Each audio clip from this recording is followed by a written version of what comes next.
અમદાવાદ શહેરની એક પ્રાઇવેટ સ્કૂલની અંદર બનેલી ઘટનાએ આખા ગુજરાતને હચમચાવી નાખ્યું છે। 19 ઓગસ્ટ 2025ના રોજ 7th ડે સ્કૂલમાં 8મા ક્લાસમાં ભણતા વિદ્યાર્થીએ તેના બીજા અલગ અલગ મિત્રો સાથે મળી 10મા ધોરણમાં ભણતા વિદ્યાર્થી ઉપર ચાકુ વડે હુમલો કર્યો હતો। હુમલાના લીધે વિદ્યાર્થીને ખૂબ જ ઈજા પહોંચી હતી અને તેને સારવાર માટે હોસ્પિટલમાં લઈ જવામાં આવ્યો હતો અને હોસ્પિટલમાં સારવાર દરમિયાન તેનું દુઃખદ અવસાન થયું હતું। ઘટના બાદ સ્કૂલમાં ભારે રોષ ફાટી નીકળ્યો હતો। મૃતક વિદ્યાર્થી સિંધી સમાજનો હોવાથી મોટી સંખ્યામાં સમાજના લોકો સ્કૂલ પહોંચ્યા હતા।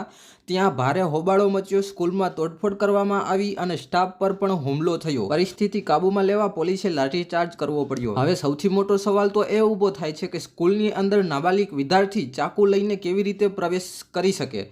શું સ્કૂલમાં સલામતીના નિયમો માત્ર કાગળ પર જ હતા? પોલીસે આ મામલે 8મા ધોરણના વિદ્યાર્થીને કસ્ટડીમાં લીધો છે કારણ કે તે નાબાલિગ છે, તેથી તેની સામે જુવેનાઇલ જસ્ટિસ એક્ટ હેઠળ કાર્યવાહી થશે। પોલીસે પ્રાથમિક તબક્કે આને વ્યક્તિગત વિવાદ ગણાવ્યો છે, પરંતુ સમાજમાં ધાર્મિક તણાવ પણ જોવાઈ રહ્યો છે કારણ કે મૃતક વ્યક્તિ જે છે એ હિન્દુ સિંધી સમાજનો હતો અને જે ચાકુ વડે હુમલો કરનાર 8મા ધોરણનો વિદ્યાર્થી છે તે મોમેડિયન છે અને આ કારણોસરના લીધે ઘણા બધા વાલીઓ અત્યારે તે સ્કૂલ પાસે જે જમા થયા છે અને આક્રોશ બતાવી રહ્યા છે। એમાંથી ઘણા લોકોનું કહેવું એમ પણ છે કે આ સ્કૂલમાં અમારે મોમેડિયન વિદ્યાર્થી જોવે જ નહીં અને એને આ સ્કૂલમાંથી કાઢી નાખો, આ સ્કૂલમાં મોમેડિયન વિદ્યાર્થી હોવા જ ના જોઈએ, એવી રીતના પણ ઘણા બધા સોશિયલ મીડિયામાં વિડીયો આવી રહ્યા છે। અને મિત્રો, આ ઘટના બાદ એક બીજી વિદ્યાર્થી છે એણે પણ ઘણા બધા ખુલાસા કર્યા છે સ્કૂલ વિશે કે 7th ડે સ્કૂલ જે છે પહેલાં ભણવામાં આગળ હતી ભણાવવામાં, પણ હવે જે છે તેમાં ઘણા બધા મતલબ આવી રીતના અસામાજિક તત્વો અને ઘણા બધા વિદ્યાર્થી જે છે એ પરેશાન કરે છે, મતલબ કે